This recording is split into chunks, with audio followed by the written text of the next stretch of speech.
the heart of the small village of Nyong, Cameroon, surrounded by lush green hills and the hum of nature, lived a young boy named Tabi. He was 20 years old, yet his dreams felt much larger than the narrow parts of his village. Unlike the other boys, who spent their days running through the fields of gossiping about their futures, Tabi had a quiet passion that kept him grounded: shoe mending. Tabi's journey began in his childhood. His fascination with shoes wasn't born out of luxury or vanity, but rather necessity. His family, though hardworking, was poor. Shoes were a rarity, and when they did have them, they were often worn down by time, the harsh weather, and endless walking. It was then that Tabi, with his young, curious hands, started learning the art of fixing shoes. He found an old pair of shoes belonging to his father, full of holes and broken soles. Tabi took it upon himself to repair them. "Papa will be pleased," he thought, as he carefully stitched the shoes with thread and used a small hammer to fix the sole. When he presented his work, his father looked surprised. "You did this?" he asked, inspecting the shoes. He had always been skeptical of Tabi's skills, dismissing them as a mere hobby. "It's not bad for a child, but it's not a real job. Do you think a man can survive from mending shoes?" Tabi's heart swelled with pride, but he also felt a sting of rejection. His father's words planted a seed of doubt, but Tabi ignored it, continuing his work quietly in the shadows, learning from the village cobbler, Mba, an elderly man who had spent years perfecting his craft. As Tabi grew older, so did his skills. The people in the village began to notice him, and they started bringing their worn shoes to repair. At first, it was just small jobs: sandals with broken straps, leather shoes with worn-out soles. But soon, Tabi was fixing shoes for people from all walks of life. His work was precise, and he took great pride in it. To him, mending shoes wasn't just a job, it was an art. Every stitch told a story, and every sole he fixed added value to someone's life. But in the village, and in many parts of Cameroon, this skill was not seen as a respectable profession. The elders frowned upon such lowly work. To them, the only respectable careers were doctors, teachers, and businessmen. Being a shoe mender was considered a waste of time, a skill for the impoverished, something that would never lead to success. Tabi's friends, who once admired his skills, began to mock him. "Tabi, you're just wasting your life," said his childhood friend Bong, one afternoon as they walked down the dusty roads. "How can you make a living from shoes? Why don't you go to the university like the others? Don't you see? You're just a shoe mender." "They don't understand," Tabi said quietly, gazing at the pair of shoes he had just finished fixing. "I am happy with what I do.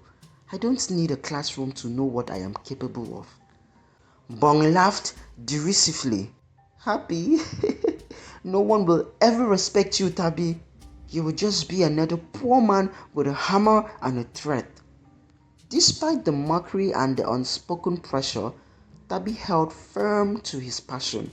It wasn't long before he made the decision that would change the course of his life.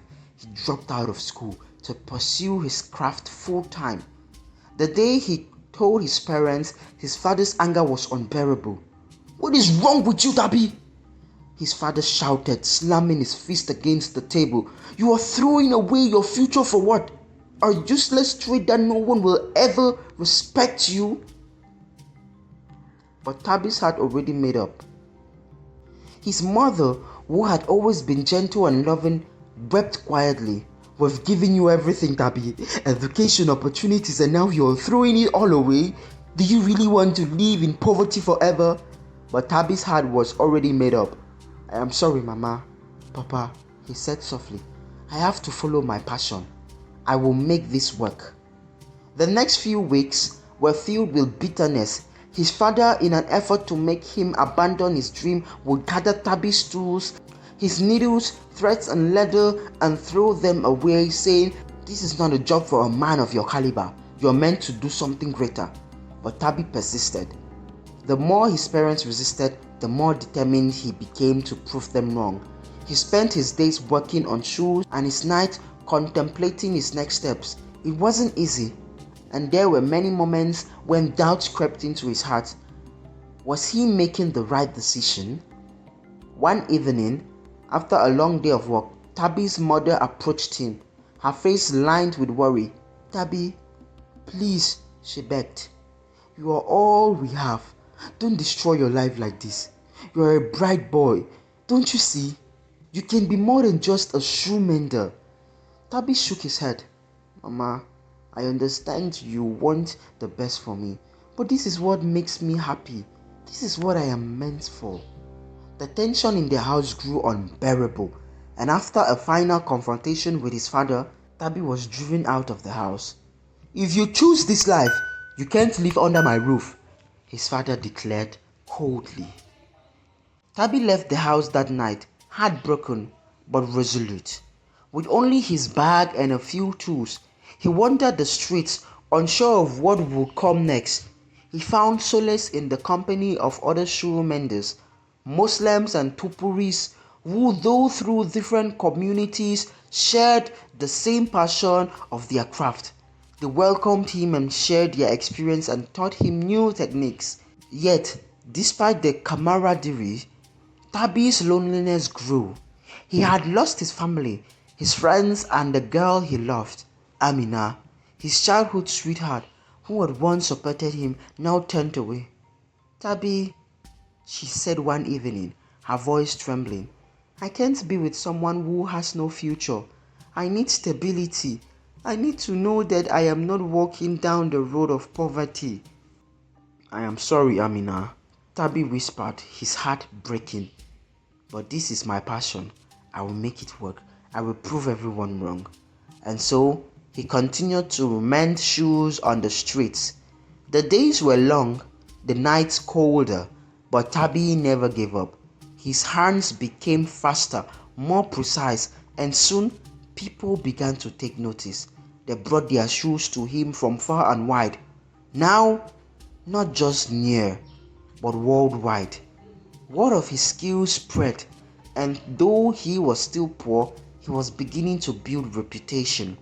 One fateful day, a man from the capital city of Yaoundé visited the village. He was a wealthy businessman looking for a shoe mender who could restore his old leather boots that just got spoiled immediately he got into town. Tabby worked tirelessly on the boots, pouring all his skills and dedication into them. The man, impressed by Tabby's craftsmanship, offered him a job in Yaoundé. "You are too good to be working here," the man said. "Come with me and I will help you become more than just a street mender."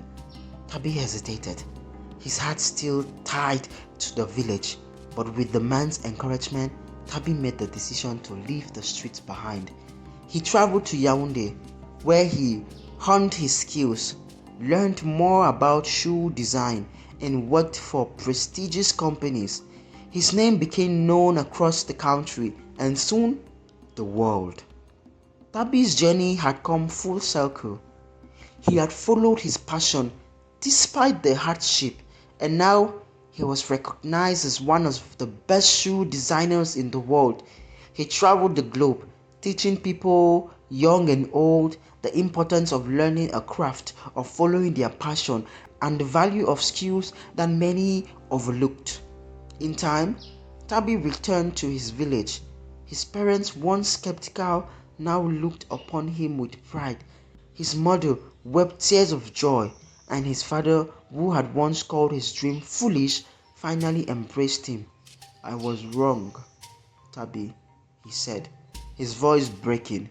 You have proven that following your heart is more important than following everyone's expectation. Tabby smiled, his heart full of peace. Sometimes, the road less traveled is the one that leads to greatness, he said to himself. And so, Tabby, the shoe mender, became a symbol of hope, perseverance, and the power of passion, inspiring others to pursue their dreams no matter the cost. Tabby was not just a shoe mender. Today, Tabby was one of the biggest shoe designers the world would ever have.